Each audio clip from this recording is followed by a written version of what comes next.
स्वागत है दोस्तों हमारी आज की नई कहानी 16 सोमवार व्रत कथा। एक बार भगवान शिव अपनी पत्नी पार्वती के साथ घूमते हुए धरती के अमरावती शहर पहुँचे। वहाँ शिव जी का एक बड़ा सा मंदिर राजा ने बनवाया था। शिव पार्वती दोनों को वह मंदिर पसंद आया और वे वहीं रहने लगे।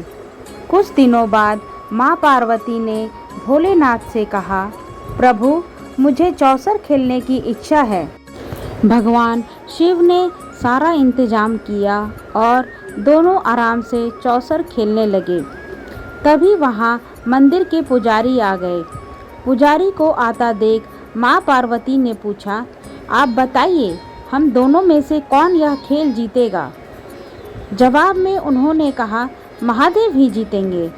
जैसे ही चौसर का खेल खत्म होने लगा तो पार्वती माँ जीत गई। माता पार्वती ने पुजारी की बात गलत साबित होने पर उन्हें झूठ बोलने की सज़ा के रूप में श्राप देकर कोढ़ी बना दिया। फिर पार्वती माँ शिव जी के साथ कैलाश पर्वत लौट आईं। अब लोग उस कोढ़ी पुजारी से दूर भागने लगे। राजा ने भी उसे मंदिर के कार्य से मुक्त करके किसी दूसरे ब्राह्मण को मंदिर का पुजारी नियुक्त कर दिया। कोढ़ी पुजारी भी उसी मंदिर के बाहर बैठकर अपने लिए भिक्षा मांगने लगा। कुछ दिनों बाद उस मंदिर में स्वर्ग से अप्सराएं आई। पुजारी को देखकर उन्होंने उसकी हालत का कारण पूछा।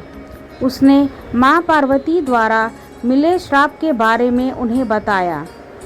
सारी बातें जानने के बाद अप्सराओं ने पुजारी को पूरे 16 सोमवार तक विधिवत व्रत रखने के लिए कहा।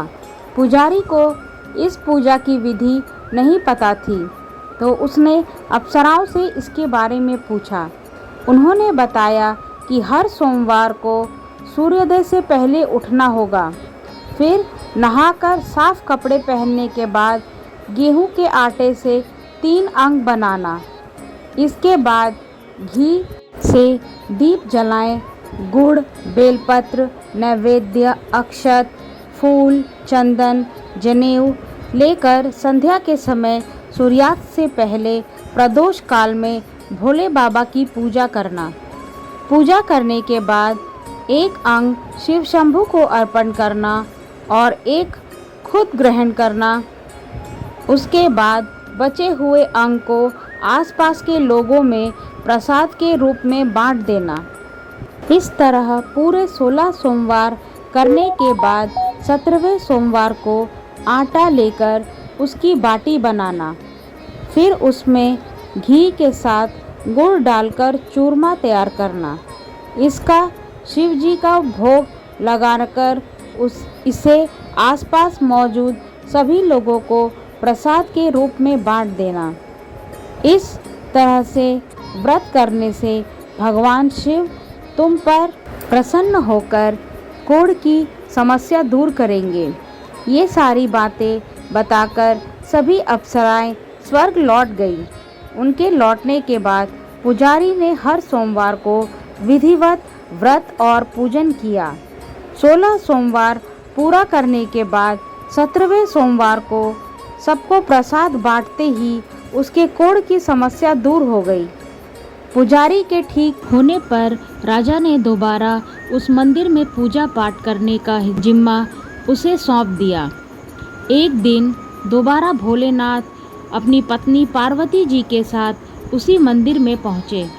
पार्वती जी ने जब देखा कि वह पंडित कोढ़ मुक्त हो गए हैं तो उन्होंने पुजारी से पूछा कि ऐसा कैसे हुआ। जवाब में पंडित जी ने 16 सोमवार व्रत करने की अपनी कथा के बारे में बताया।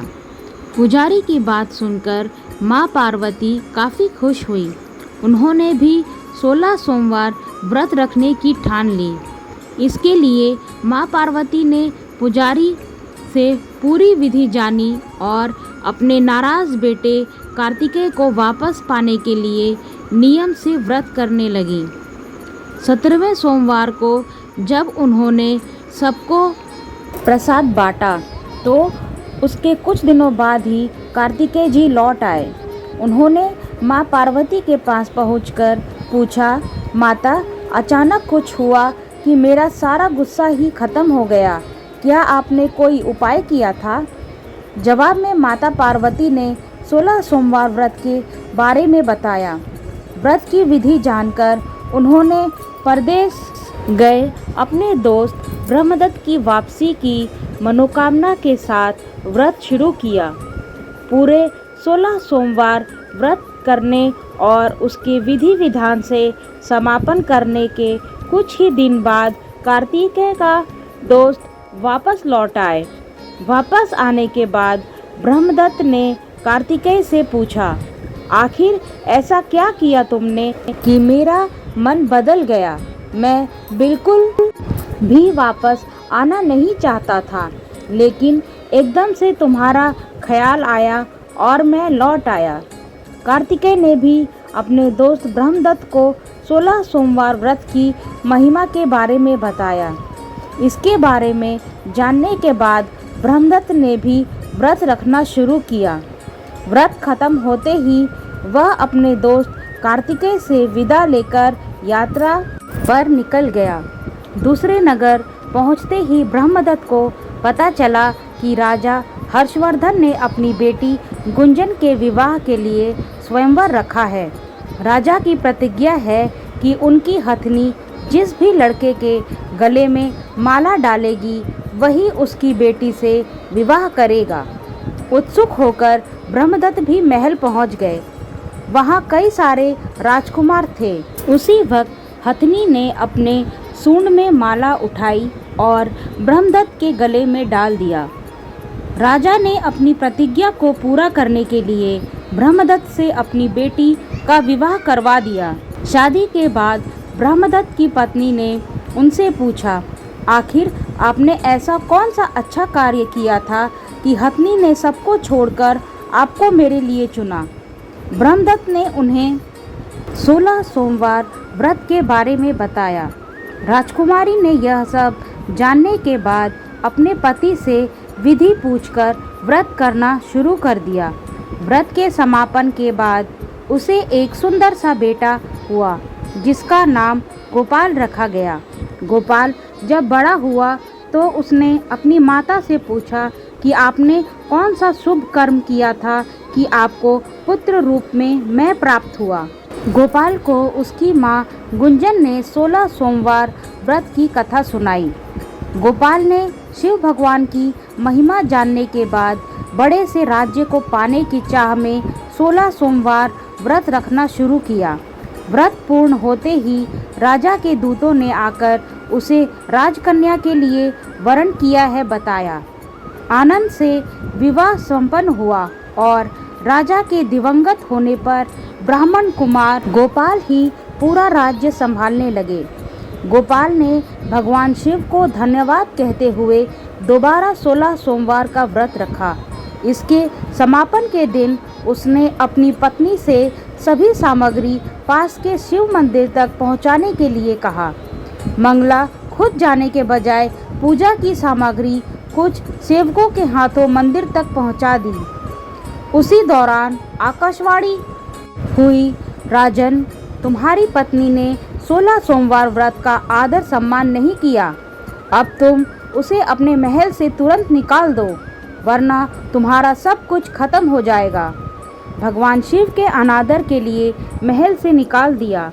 अब वह भूखी प्यासी दर दर भटकने लगी। उसे जो भी सहारा देता उसका सब कुछ चौपट हो जाता। एक दिन उसने एक बुढ़िया की सूत की गठरी को छुआ तो सारा सूत हवा में उड़ गया। फिर उसे एक तेली ने रहने के लिए घर दिया तो उसके सारे तेल के मटके खुद ब खुद टूटने लगे। ऐसी मनुष्यत को देखते हुए हर किसी ने उसे अपने यहाँ से निकाल दिया। अब उसकी कोई मदद नहीं करता था। प्यास के मारे जब किसी नदी के पास पानी पीने के लिए पहुँचती तो वो नदी सूख जाती। फिर एक दिन वह जंगल में पेड़ के नीचे छांव पाने के लिए बैठी। उसी वक्त वह पेड़ सूख गया।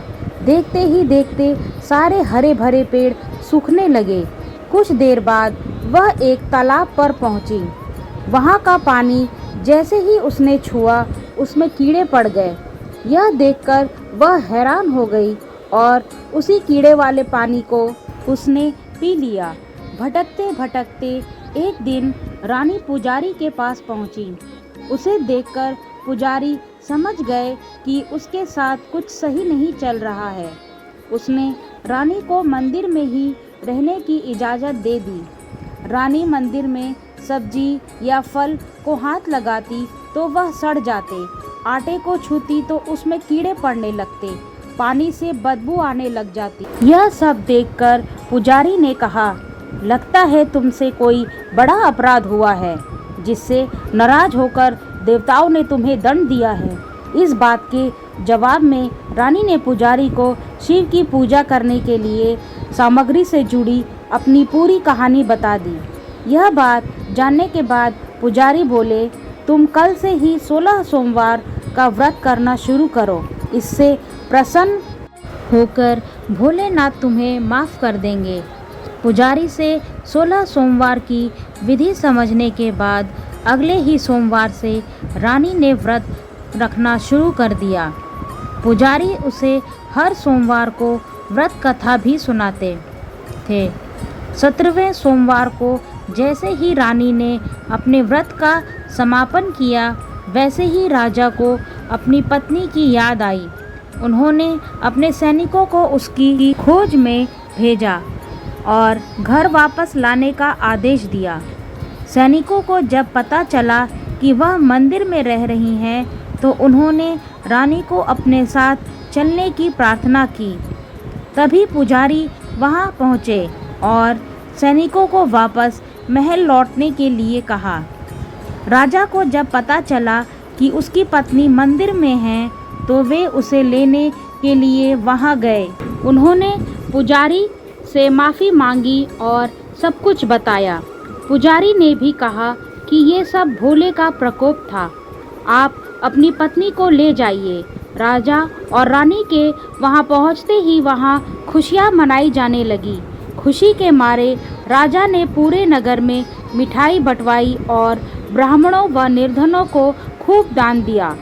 अब रानी महल में भगवान शिव की पूजा और 16 सोमवार का व्रत रखते हुए खुशी खुशी रहने लगे। ओम नमः शिवाय।